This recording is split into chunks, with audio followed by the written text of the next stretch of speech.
చాలా మంది పేరెంట్స్ కోరిక ఏంటి తెలుసా, ఒక ఇండిపెండెంట్ గా తయారు చేయాలని చెప్పి చాలా మంది పేరెంట్స్ కోరుకుంటూ ఉంటారు. కానీ అలా చేయడానికి పేరెంట్స్ ఒక 5 విషయాలు చేయాలి. దాంట్లో ఫస్ట్ మోడల్ బిహేవియర్ అంటే వాళ్ళకి చెప్పే ముందు ఫస్ట్ మీరేం చేయాలి తెలుసా, వాళ్ళకు ఒక రోల్ మోడల్స్ లాగా ఉండండి. ఈ రోజు నాన్న ఉన్నాడంటే అన్ని పనులు నాన్నే చేసుకుంటూ వెళ్తున్నాడు. కొన్ని చోట్ల కావాలంటే అమ్మకి హెల్ప్ చేస్తున్నాడు, లేకపోతే మిగతా చోట్లంతా నాన్న పాటికి నాన్న చేసుకుంటూ వెళ్తాడు. అమ్మ ఉందంటే అమ్మ వర్క్స్ అన్ని అమ్మ చేసుకుంటూ వెళ్తున్నారు. మీరు ఇండిపెండెంట్ నేచర్ ని మీరు పిల్లల ముందు ప్రెజెంట్ చేస్తుంటారు. డెఫినెట్ గా పిల్లలు అది నేర్చుకుంటూ ఓకే నా వర్క్స్ ఇది అంటే నా రోల్ ఇది, నేను ఇది బాధ్యతగా నెరవేర్చాలి అని చెప్పి వాళ్ళు అబ్జర్వ్ చేస్తూ ఉంటారు.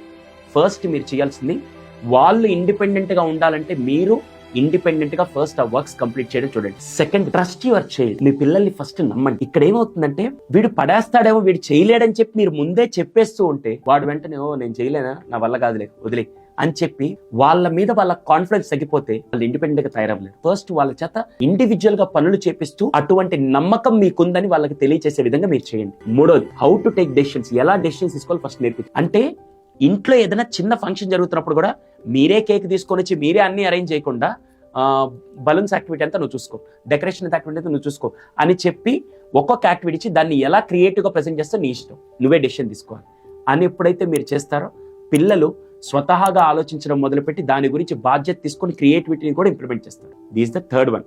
Fourth one, ask open ended questions. ఎలా తెలుసా నాన్న, ఇప్పుడు ఒక చిన్న